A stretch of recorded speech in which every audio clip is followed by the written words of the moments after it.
চলো যাই। হ্যাঁ, কেউ কিন্তু দেখালো না, যেখানে ছিল সেখানেই আছে। আচ্ছা, নতুন ধারাবাহিক, নতুন চরিত্র, নতুন লুকে বলো কিভাবে নিজেদের প্রিপেয়ার করলে, যদি সবার সাথে একটু বলো।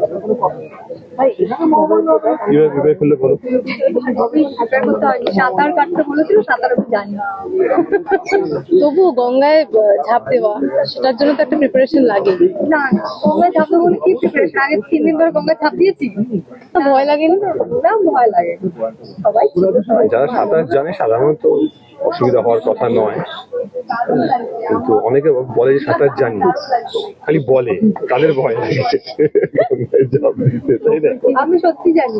হ্যাঁ, ও সত্যি জানে, ও নিজে থেকে শর্ট গুলো দিয়েছে।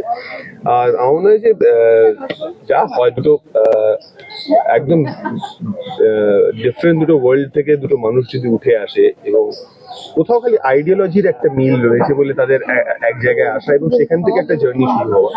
আমার মনে হয় গঙ্গা অনেকটা সেটাই, যেখানে অর্জুন চ্যাটার্জি এবং গঙ্গা দুজনেই দুটো আলাদা জগৎ, আলাদা পৃথিবী, একদম সম্পূর্ণ আলাদা, কিন্তু তাদের আইডিওলজিটা কোথাও একটা এক। তারা কোথাও একটা সুস্থ সবল একটা সুন্দর পৃথিবী চায়, মানে অসামাজিক কাজ মুক্ত একটা পৃথিবী চায়।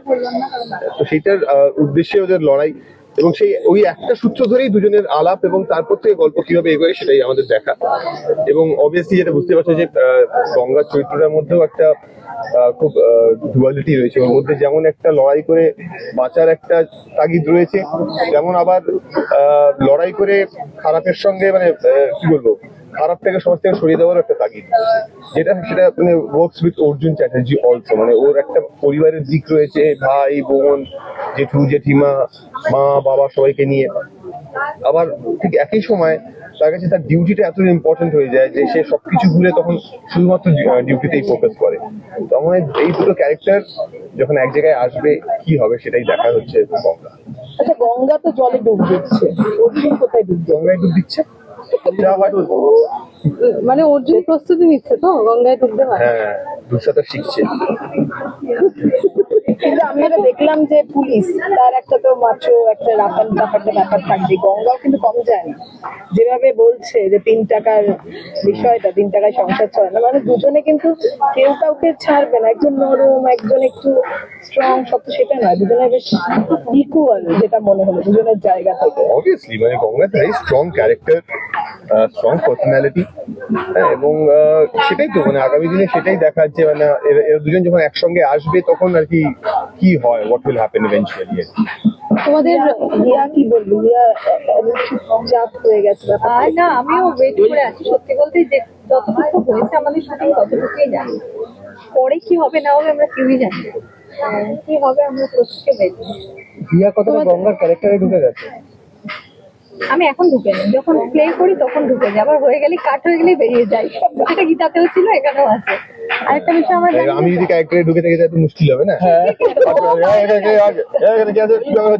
মানে কি চলছে, রাস্তায় শাসন করতে করতে যাচ্ছি সবাইকে, তখন মুশকিল হয়ে যায়। আচ্ছা, এই যে নাম পাওয়ার ব্যাপারটা সাহেবটা, মানে আগেও একটা নাম ছিল, এখন একটা কি স্যানিটাইজার বাবু। স্যানিটাইজার বাবু, এর আগের নামটা কি?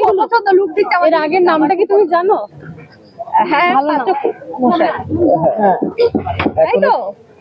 স্যানিটাইজার বাবু, আমি কিন্তু ডাইরেক্ট করবো, স্যানিটাইজার স্প্রে করে দিলাম। আমায় কেন করবে? আমি ভাইরাস নাকি?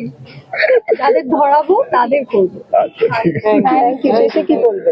সেটাই বলবো যে 10th মার্চ রাত 9টা, হ্যাঁ, এবং সবাই টিভিতে দেখুন। আবার ফিরছি আমরা, মানে ও একটা নতুন গ্রুপে, আমি একটা নতুন গ্রুপে ফিরছি আবার।